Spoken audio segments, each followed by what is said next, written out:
اعوذ باللہ من الشیطان الرجیم بسم اللہ الرحمن الرحیم۔ رسول اکرم صلی اللہ علیہ وآلہ وصحبہ وسلم کا فرمان ذیشان ہے، رجب شہر اللہ و شعبان شہری و رمضان امتی۔ رجب اللہ کا مہینہ ہے، شعبان میرا مہینہ ہے، رمضان میری امت کا مہینہ ہے۔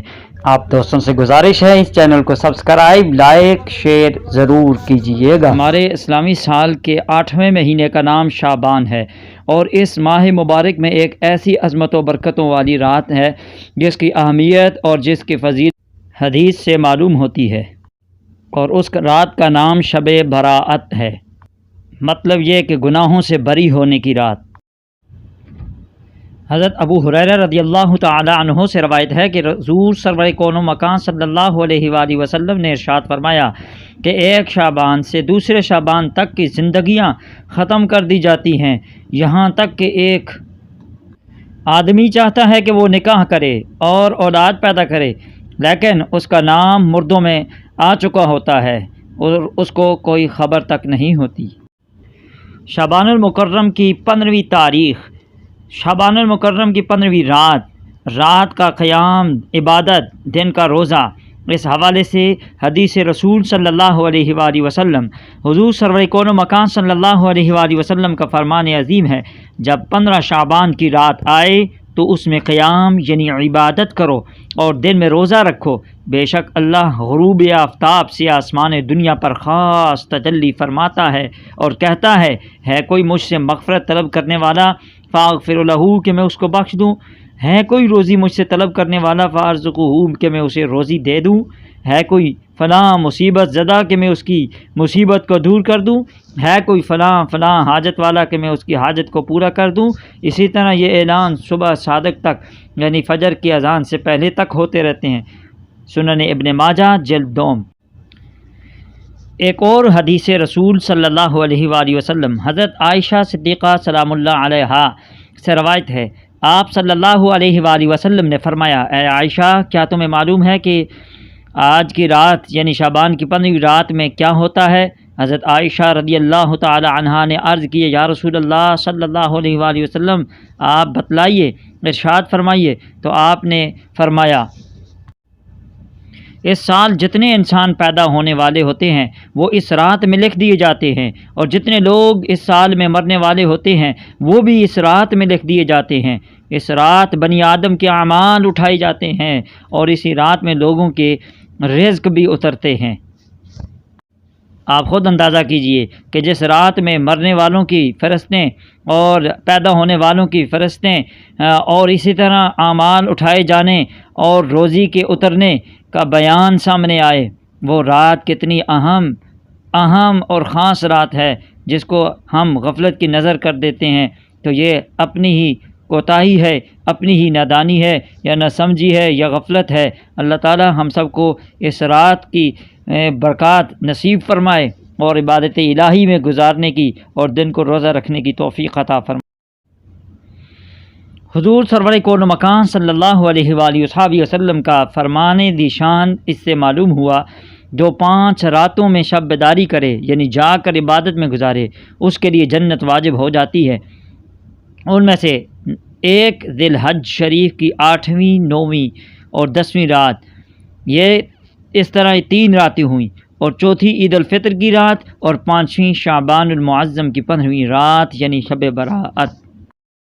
بخاری شریف کی حدیث شریف ہے، ام المومنین حضرت عائشہ صدیقہ رضی اللہ تعالی عنہا سے روایت ہے، آپ فرماتی ہیں کہ رسول اللہ صلی اللہ علیہ وآلہ وصحبہ وسلم رمضان المبارک کے بعد سب سے زیادہ جس مہینے میں روزے رکھتے تھے وہ شعبان المعظم کا مہینہ ہوتا، اور شعبان المعظم کے مہینے میں آپ سب مہینوں سے زیادہ رمضان کے علاوہ روزے رکھتے تھے۔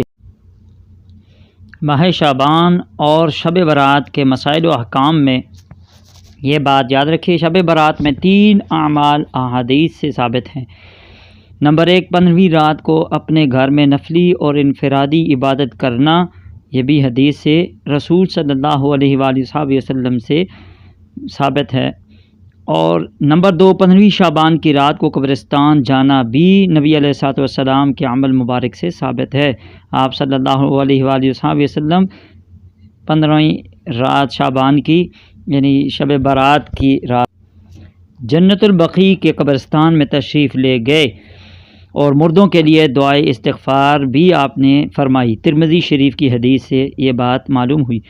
اسی طرح نمبر 3، 15 شعبان کے دن کو روزہ رکھنا، یہ بھی رسول اکرم صلی اللہ علیہ وآلہ وسلم کی حدیث مبارکہ سے ثابت ہے، ابن ماجہ کی روایت ہے۔ ویسے بھی ہر اسلامی ماہ کی 13، 14 اور 15 کو آپ صلی اللہ علیہ وآلہ وسلم سے روزہ بہت کثرت سے رکھنا ثابت ہے، اور رمضان کے بعد سب سے زیادہ روزے آپ صلی اللہ علیہ وسلم شعبان ہی میں رکھا کرتے تھے، اس لیے 15 کا روزہ رکھنا مستحب ہے۔ یہ رات مغفرت والی ہے، اور یاد رکھیے اس رات کے حوالے سے یہ بات بھی سرکار مدینہ صلی اللہ علیہ وآلہ وسلم کے ارشاد سے ثابت ہے کہ آپ نے ارشاد فرمایا کہ اس رات کو بنی کلب کی بکریوں کی پشتوں پر جتنے بال ہیں اللہ تعالیٰ اتنے ہی گناہ گاروں کی بخشش فرما دیتا ہے۔ باوجود اتنی عظمت و بزرگی والی رات ہونے کے بھی کچھ لوگ ایسے ہیں، کچھ گناہ گار ایسے ہیں، خطا کار ایسے ہیں کہ جن کی بخشش نہیں۔ اس رات میں بھی اللہ کی رحمت سے وہ محروم افراد ہیں جب تک کہ ان گناہوں سے سچی توبہ نہ کر لیں۔ فرمایا لیکن چند اشخاص میں سے جو یہاں پہ میں ذکر کروں گا، نمبر 1 مشرک، اس کی بھی بخشش نہیں جب تک کہ اپنے شرک سے توبہ نہ کر لے سچے دل کے ساتھ۔ نمبر 2 کینہ رکھنے والا۔ نمبر 3 قطع رحمی کرنے والا یعنی تعلق کو توڑنے والا۔ نمبر 4 شلوار ٹخنوں سے نیچے لٹکانے والا، یہ تکبر و غرور کی علامت۔ نمبر 5 والدین کے نافرمان، اس کے لیے بھی بخشش نہیں جب تک کہ اپنے اس عمل سے توبہ نہ کر لے۔ نمبر 6 شرابی۔ نمبر 7 کسی کو ناحق قتل کرنے والا۔ نمبر 8 زانی۔ اللہ تعالی ہم کو ایسے گناہوں سے اجتناب کی توفیق عطا فرمائے کہ جن گناہوں کی ساتھ اتنی بخشش و عظمتوں برکتوں والی رات میں بھی ان گناہوں کے سبب سے محروم رہیں رحمت خداوندی سے۔ اللہ اپنی رحمت کا مستحق بنائے۔ شب برات کے نوافل۔ نمبر 1 2 رکعت نفل تحیۃ الوضو پڑھے۔ ترکیب اس طرح ہے کہ ہر رکعت میں الحمد کے بعد 1 بار آیت الکرسی، 3 بار قل هو اللہ۔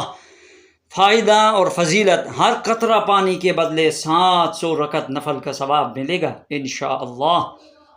اور نمبر 2 رکعت ترکیب، ہر رکعت میں الحمد کے بعد 1 بار آیت الکرسی، 15 بار قل هو اللہ، سلام کے بعد 100 بار درود شریف۔ اور اس کا فائدہ اور فضیلت، روزی میں برکت ہوگی، رنج و غم سے نجات، گناہوں کی بخشش مغفرت ہوگی انشاءاللہ۔ اور نمبر 3 رکعت 8 رکعت 2 کر کے ترکیب، ہر رکعت میں الحمد کے بعد 5 بار قل هو اللہ۔ فضیلت یہ ہے گناہوں سے پاک صاف ہوگا، دعائیں قبول ہوں گی، ثواب عظیم ہوگا انشاءاللہ۔ اور نمبر 4 12 رکعت 2 کر کے ترکیب، ہر رکعت میں الحمدللہ کے بعد 10 بار قل هو اللہ، 12 رکعت پڑھنے کے بعد 10 بار کلمہ توحید، 10 بار کلمہ تمجید، 10 بار درود شریف۔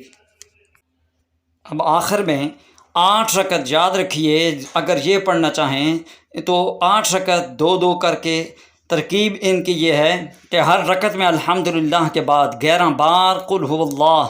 اس کا ثواب پڑھنے کے بعد خاتون جنت حضرت فاطمہ زہرا رضی اللہ تعالی عنہا کی نظر کرے۔